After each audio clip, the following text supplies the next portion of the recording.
Ladies and gentlemen and everyone in between, you are right now calling it to me, Dallin, and today I'm going to be putting two national selections up against each other. It's going to be the UK and Switzerland, and I wanted to put these two up against each other because I really want to talk about both shows. I think both shows had so much good and so much they could work on, and I wanted to put it up in three categories. So it's going to be about the structure of the show, that includes hosting, postcards, production, all that.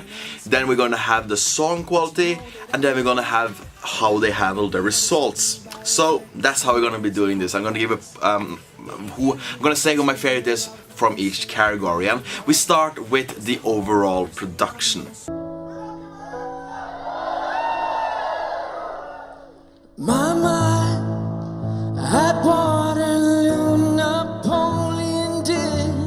So to put the UK and Switzerland up against each other when it comes to the production is maybe not really fair. On one hand, you have the UK and they have a former Eurovision winner as one of their hosts. They have a huge panel of so-called music experts. They have a very big production, and they are also the UK. And also there is a language barrier. I understand what they're talking about in You Decide in Britain, but I don't understand what they're talking about in the Swiss selection. So I had to get that translated. Now when it comes to the hosting, I gotta say there's nothing really to put the Swiss hosting down for. I think it was really good for what I understood, and he seemed to be very good at really handling the whole situation. He made it seem important, which is always very important to do. So I think he did a good job. As for Måns Zelmerlöw, I gotta say that him coming in was, amazing, because I'm a huge fan of him. The problem I had with the UK selection is that it did not ever really feel like the UK selection. This was nothing more really than an ABBA tribute show. It opens with ABBA, it have experts talking about ABBA, everything is about ABBA. ABBA. ABBA was everywhere. They even showed the whole performance of Waterloo.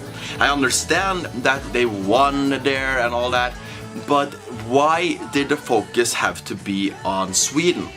And also the focus was also on Måns Zelmerlöw winning Eurovision previously, and that's my favorite Eurovision song. But the fact is that I'm not watching the UK selection because I want to hear about Sweden. There is a reason why so many has this kind of bad taste in their mouth when they talk about Sweden and Eurovision, because it's always so polished and so good, but they are very much up on a high throne that they aren't able to go down from. And last year with You Decide Then, the highlight that they promoted was Rybak, Norway. Again, not focusing on what's going on with the UK. And then when you have the highlights of what's happened in Eurovision this past year, the first thing you show is Sweden. Of course you show Sweden, and then you showed Portugal, and then you showed Moldova. Why not your own?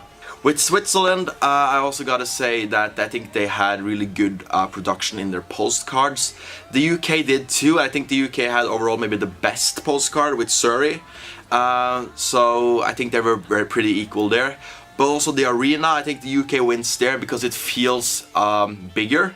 But I think the Swiss arena had more things to do. Like you could move around more. There were a lot more possibilities to do the show. So I think that was good. My point here goes to Switzerland. Hey brother, don't give up. No, I ain't throwing stones.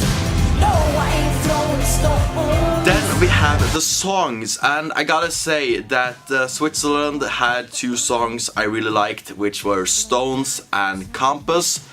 The rest I wasn't really feeling. So you also had this feeling of most of this is not going to make it to the main show. I would also maybe expect that only Stones were a song that would have been able to make it to the main final in Eurovision. As for the UK, of course you have this thing where they are of course qualified to the final, so you ultimately feel like, okay, how are they gonna place? But every single song felt like it would fit in the final.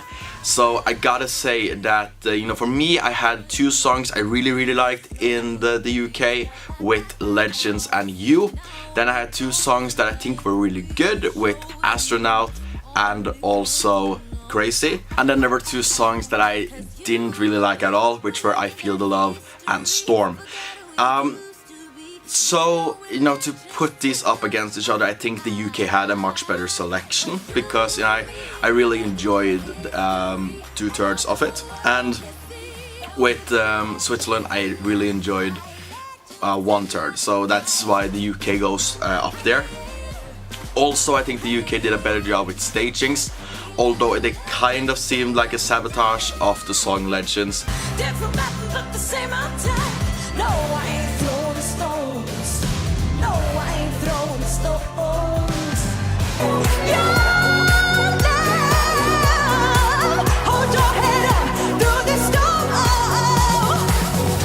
Then we go over to number 3, and the score is of course now 1-1, so they are equal.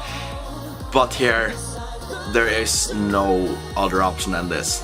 So Switzerland, I want to say thank you.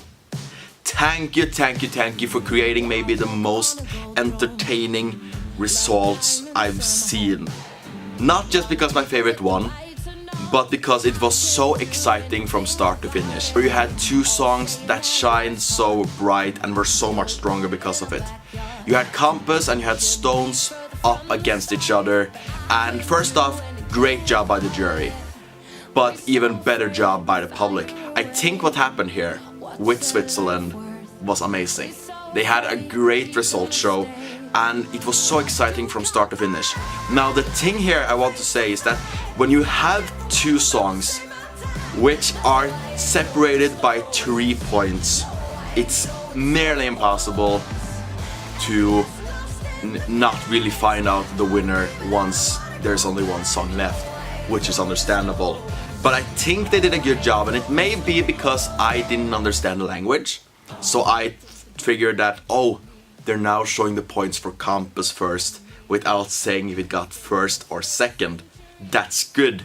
And the jury got to show what they thought, and then the public got to show it.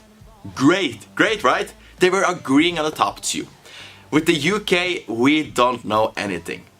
They have a very anticlimactic ending.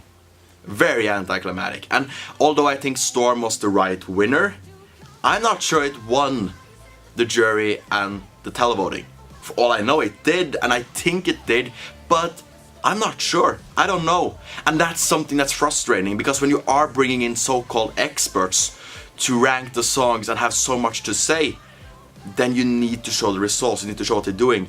Don't do like Norway. That's the worst you can do, by just showing here's the 12s and then nothing more, and never ever mentioning it again. So not knowing that, being, you know, left in ignorance, that isn't bliss. And that's something I think we need to actually work on to get better at, because I think it's important that when you have a so serious competition as you're building it, you need to treat it seriously. And having first playing Waterloo, its whole performance, and then here's the winner, Surrey, Storm, good night. It's like, why?